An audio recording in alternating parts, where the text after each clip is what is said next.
அனைவருக்கும் வணக்கம். இன்னைக்கு நம்ம ஒரு சூப்பரான ஹெல்த்தியான ஸ்வீட் செய்கிறது தாங்க பார்க்க போகிறோம்.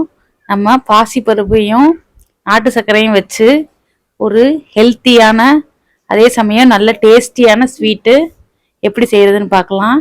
வாங்க வீடியோக்குள்ளே போகலாம். வீடியோக்குள்ளே போகிறதுக்கு முன்னாடி நம்ம சேனலை சப்ஸ்கிரைப் பண்ணுங்கள், பக்கத்தில் இருக்க பெல் ஐக்கானை ப்ரெஸ் பண்ணுங்கள்.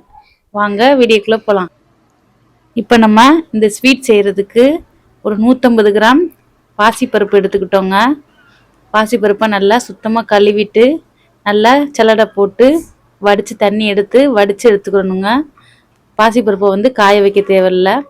அப்புறம் அடுப்பத்தை வச்சு பேனில் இந்த வடித்து எடுத்த பாசிப்பருப்பை போட்டு கொஞ்சம் லைட்டாக ஹீட் பண்ணால் போதுங்க. நல்லா நம்மளுக்கு பாசிப்பருப்பு நல்லா முறுமுறுப்பாக வந்துடுங்க.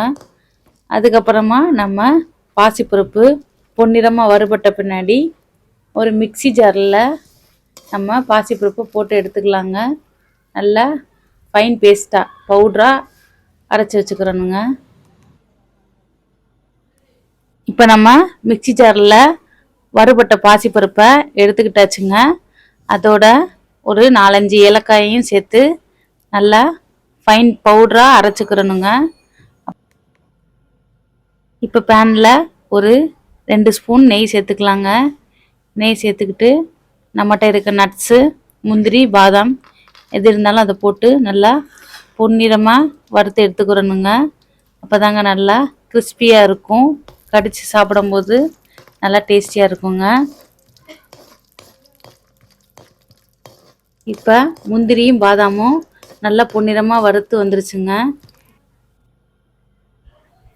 இப்போ நம்ம ஒரு 1.5 ஸ்பூனு ரவை அந்த நெய்யிலே வறுத்து எடுத்துக்கிடணுங்க.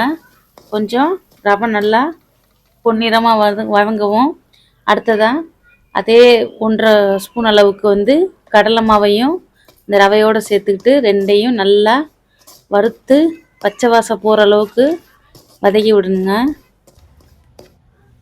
இப்போ நம்ம 150 கிராம் பாசிப்பருப்பு எடுத்துக்கிட்டோங்க. அதுக்கு டபுள் மடங்காக தண்ணி சேர்த்துக்கிறணுங்க. இப்போ 300 மில்லி தண்ணி சேர்த்துக்கிறோங்க. தண்ணி சேர்த்துக்கிட்டு அந்த தண்ணி நல்லா கொதி வர்ற வரைக்கும் வெயிட் பண்ணணுங்க. கொதி வந்த பின்னாடி கொஞ்சம் லைட்டாக மஞ்சத்தூள் சேர்த்துக்கிறணுங்க. கொஞ்சம் உப்பு சேர்த்துக்கலாங்க. இந்த டேஸ்ட்டுக்கு தூக்கி கொடுக்குங்க உப்பு போட்டோம்னா, அதுக்கான தான் உப்பு சேர்க்குறோம். இப்போ நம்ம அரைச்சி வச்சுருந்த இப்போ நம்ம அளவு தண்ணி காஞ்சதும் நம்ம அரைச்சி வச்சுருந்த பாசிப்பருப்பு பவுடரையும் அதே மாதிரி ரவை, கடலை மாவு வறுத்து வச்சுருந்தோம்ல அதையும் சேர்த்து நல்லா மிக்ஸ் பண்ணி கொடுக்கணுங்க.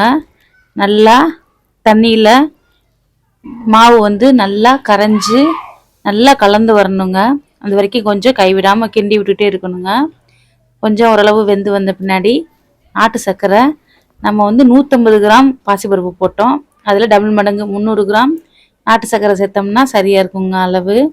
நம்ம 300 கிராம் நாட்டு சர்க்கரையை போட்டுட்டு நல்லா மிக்ஸ் பண்ணி கொடுத்துட்டு 1 ஸ்பூன் நெய் விட்டு நல்லா கொஞ்சம் கிளறி கொடுத்தோம்னா சட்டியில் ஒட்டாமல் நம்மளுக்கு ஸ்வீட் நல்லா சூப்பராக கிடைக்குங்க. இப்போ பார்த்தீங்கன்னா நம்ம ஸ்வீட் சாப்பிட்றதுக்கு ரெடி ஆயிடுச்சுங்க. பிளேட் பண்ணியாச்சு. இது ரொம்ப ஹெல்த்தியானது. வளர்கிற குழந்தைங்களுக்கு கொடுத்தீங்கன்னா அவங்களுக்கு உடம்புக்கு தேவையான எல்லா சத்தும் கிடைக்கும். அதே சமயம் நல்லா விரும்பியும் சாப்பிடுவாங்க. இந்த வீடியோ உங்களுக்கு பிடிச்சிருந்துச்சுன்னா லைக் பண்ணுங்கள், ஷேர் பண்ணுங்கள், சப்ஸ்கிரைப் பண்ணுங்கள், பக்கத்தில் இருக்க பெல் ஐக்கானை ப்ரெஸ் பண்ணுங்கள். தேங்க்ஸ் ஃபார் வாட்சிங்.